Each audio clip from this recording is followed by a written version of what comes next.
Hello, Need to Know TV friends and family. Like, comment, share, subscribe, hit the notification on all your devices on Need to Know TV. The number 2. If you can't find me, type in Need to Know TV and put playlist beside it. I keep you updated on things going on in this crazy world, what we call life. Now, my trucker warriors, I haven't spoken to you in a while, so what we're going to do is give you some little tips, tricks, and maybe a couple of scenarios to kind of get you started on your CDL process. This could be for new drivers, potential drivers, somebody just wondering how the process goes. It's different in every kind of city, state. I can't just give you one particular place or time or how things work for certain companies, but we're going to start with good luck to whatever you decide. It's a great career. Some pros and some cons about it. Everything ain't gonna be bells and whistles when you first started. You're gonna have to get whatever they give you, but I'm gonna tell you some things to increase your chances of getting a lot more money than the minimum wage job you're working and paycheck to paycheck, because you're gonna always have a little bit of money. If you know how to spend and you don't overspend, you will be well off. You'll have money rolling over to the next paycheck, but it really depends on your spending habits. So go ahead and get that under control. I'm gonna give you some little tips. Now, first things first. If you're afraid of heights, this is not the thing for you. CDL trucker warriors, please and thank you. We don't want nobody to get hurt out there on the road. We don't want to see you on the side of the road or turned over, flipped over, whatever it is that can happen because your anxiety got next to you. Know your abilities. Know know everything that's wrong with you. Know what you can and cannot battle, because you don't want to wait till you get into class. And one of those tests, a couple of those tests, they're going to try you to go across these high bridges, all kind of overpass. You're going to have to do a lot of stuff, but it's just a part of your training. But if you get a trucker job, you're going to have to go over bridges and things like that. So don't wait till you get the trucker class, because that's one of the tests. That's one of the tests. They're going to take you on it about maybe 4 times or maybe 6 times. If they take you on the first 3 times, they see it don't bother, they're not going to keep right on messing with you. Some schools now, not all, they don't keep messing with you. Know what's going on with yourself now before you get in these classes. Okay. Drinking. If you got a problem with drinking and drugs, this is not the place for you, not the job, because that's a requirement to get in school. That's a requirement to get the medical card. That's a requirement. So you need to put all that drinking. Drinking, you could drink on occasion. But drugs, that you cannot be in your system at all for no reason. Because your job periodically, the first 2 years, whatever job you get, is probably going to test you randomly. Just to see if you on the up and up. Especially if you haven't had no tickets or anything. They trying to see, okay, this person is too perfect. They haven't had no incidents, no accidents or anything. Let's do a random drug test. You don't want all that money going out the door, $1,600, $1,400, $1,300 a week, because you decide to put something in your body. Let's be realistic, people. Do you want your life to elevate, or you want to stay down here to minimum wage? You got to make the decision. All right. Now, if you can read English, you have to fully and fluently speak English, because some of these classes you go to, you're going to have to read out loud. Or some of these classes you go to, a CDL trucking company, your stuff might be online. But they got to know that you understand, can comprehend, can talk English. That is one of the major requirements. If you're lacking your English and your English ain't that great, you won't be on the road. You can dismiss that. Your criminal record can have somewhat of a criminal record, but it can't be no major stuff, because they're going to look at it that you don't have self-control. Some companies, it don't matter because they're desperate for drivers. But some companies, they're going to give you that top dollar. It don't care how many endorsements you got. They're not going to pick you up because they're going to see you as a liability. So please, you could get it with a criminal record. Some companies will tell you, but are you getting it just to have a job, or you want to make good money? Because ain't that's the goal, to make good money? Let's make it make sense, people. All right. Now, don't get that in your head your first year. Maybe not in your second year that you're going to be making 6 figures. It's good money. I'm telling you, it's better than minimum wage. It's better than your previous position, income. It's better. You could be able to Take care of your family. Ain't that's the goal? To take care of yourself, take care of your family. Don't look for these big numbers. Your big numbers gonna come up when I tell you about the other things. Okay? Your health has to be good. Point blank, period. Can't pass the medical exam if it ain't. Your vision has to be good. You better be able to see 20 feet, 50 feet, 100 feet in front of you. Your vision need to be good. If you need to get glasses, you better get them before you get that medical card, because they ain't going to give it to you. If you can't tell them what them letters is, and you way off, no medical card. All right. Speaking of your health, if you're a diabetic, you taking blood pressure medicine, your medical card more than likely going to be 1 year. And you're going to have to keep going back, because that's a liability. Your health, I ain't say it got to be 100%. But let's make it make sense. Because you get out there on that road and have a stroke because you ain't take your meds. Or you get out there and you ain't take your diabetic medicine, you ain't take your insulin, and you get out there and have a wreck.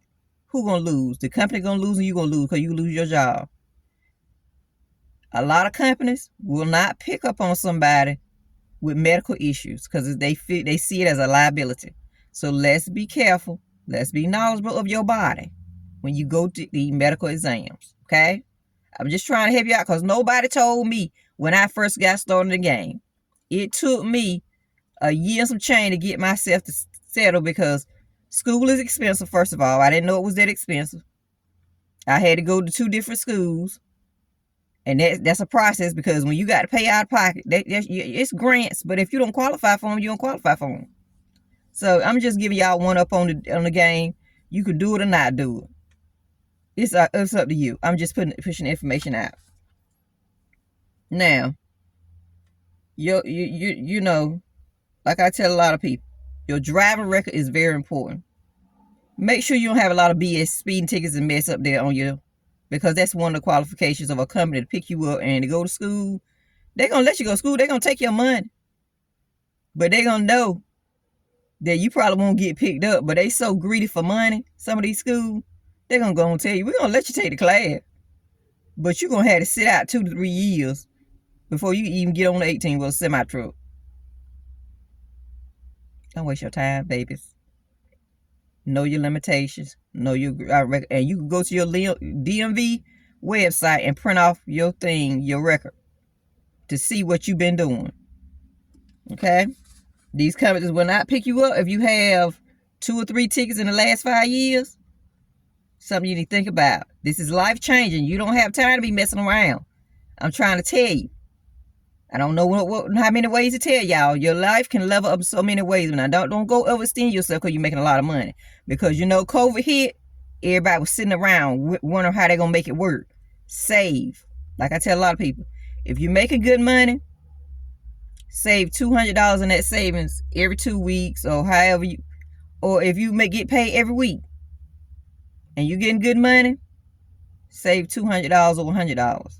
Whatever is not going to put you in a bind, save, because something else is going to come up in this world. That's just how it is. It could be a flood, it could be a storm, it could be anything. At least you got a safety net to cover you in case somebody say, hey, we ain't letting the truckers go out. We're not putting our people at risk. You got a safety net. Just trying to tell you. People know this stuff, but I'm just reiterating for those in the back that don't hear me. All right. If you've been to jail or prison, like I said, that's fine. Just don't have no extensive, criminal record. CDL school is going to be different for everybody. Everybody going to have a different experience. You might get a lousy instructor that's on this power tripping thing and talk to you like you're a dog on the street, and they will have this mess with them. They will say, well, when I tell you do something you need to do and you don't need to give me no back talk, we can handle that after class. That's manipulation. Because if you embarrass me in front of the students and I can't say nothing back to you in front of the other students, that's not communication. That's you trying to do manipulation. You're trying to do, I'm going to tell you what to do. And you're going to, yes, people understand safety is very important. But respect is important, and communication, positive communication. Some of these instructors don't need to be instructors. Some of these instructors need to go to school and get a certification in teaching. Because you've been on the 18-wheeler semi-truck for how many years do not qualify you to be a teacher. It's a different type of teacher. When you have a certification, it's a different type of education. say your elementary, middle school, high school teacher, they taught things. They could teach from the book and go through the book and give you the highlights of each chapter until you go home. Now, y'all have to be independent students. In college, it's supposed to be independent. But it's more like if you're a slow reader or a shy person or an introvert, you are a target for those instructors that be power tripping. They're going to call your name every time. They say things like, he is not enthused, she is not enthused, so I'm going to keep pushing it on. No, you set people up for failure, because you should create a positive learning environment. When people feel comfortable, they would speak. When they have the right answer, they would speak. Some people just not going to speak just to be speaking. People be power tripping. And you could tell the lead instructor all you want to. 90% of these people that get in these schools, some of them, just drop out or leave because it's not a good learning experience. How can you learn when somebody's talking junk to you? And then the policy is, so you don't hurt their feelings, you can't say anything back. But it's not what they telling you, it's how they saying it. It's intimidation, it's manipulation. And y'all need to get y'all instructors, and you need to have a meeting, and you need to teach them how to teach students without humiliation, without manipulation. Because there's ways to teach topics. If you're a teacher, you could teach from the textbook and give the highlights of the chapter. That's what most teachers do. If you think back when you was in high school and middle school, then ain't that's what they did? Didn't they do that? You didn't see too many teachers reading word for word in a textbook because they knew what they was teaching. They didn't sit on their tail and, your job as an instructor, CDL instructor, is to teach, right? So why are you not up there teaching? You're letting students teach themselves in class. No, that's not teaching. That's you're passing the buck. You're getting paid good dollars, good money to instruct, to teach. But you're letting the students go around class, oh, read this chapter, you read this chapter. We get through this chapter in 1 week or 2 weeks, depending on how y'all read. And then you got a slow student, a fast student, a shy student, an extrovert student. Everybody don't want to read.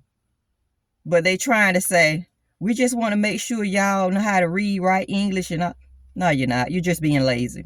Point blank, period. You're just being lazy. Because if the person got a job, had a job, if the student came in and filled out an application for class, obviously they know how to read. You're just being lazy because you're not a certified teacher. Not down on nobody. Hey, you got 18, 20 years on me of driving. I'm not doubting that you can't drive. You just can't teach. And every driver is not a teacher. Every person that's tend to be a teacher is not a teacher. Just because you got instructor beside your name don't mean you're a certified teacher. Y'all need to reevaluate what you calling instructors. Now you have the on-the-road instructors. They might be just as worse as the ones that's in the classroom. No patience. No technique of teaching. I'm going to tell y'all, some of that stuff that's in the front of the truck on your paper could be located at the back of the paper. No organization. That's what comes from this. People not being teachers, because teachers are very organized. They put the content in a way where you can understand, you can follow along, and you can grasp it. Not, oh, you got to be in this class, you got to put it in order. That's your job to put it in. No. Y'all instructors, you're teachers. You should already have this stuff in order. If you want people to succeed, help them succeed. That's causing confusion. That's causing chaos. No, honey. And just because you know something and you get in the class and you do the pre-trip and post-trip, and you say, I'm going to say this one time, that's all. That's not teaching. Teaching is repetition. Repeating as many times as it takes. Because that shouldn't be, I'm not going to keep repeating. You're a teacher. You're an instructor. That's what instructors do. I'm not saying babyfy nobody because everybody there to learn. But the first 3 to 4 weeks, instructors shouldn't be just standing there. Because every day, the more you say it, the more they say it together. Let me give you a little tip. If everybody say it together every day, every AM, every PM, somebody's going to catch on. Somebody's going, hey, I got this on the second week. I got this on the third. Because you're doing it every day. Repetition, people.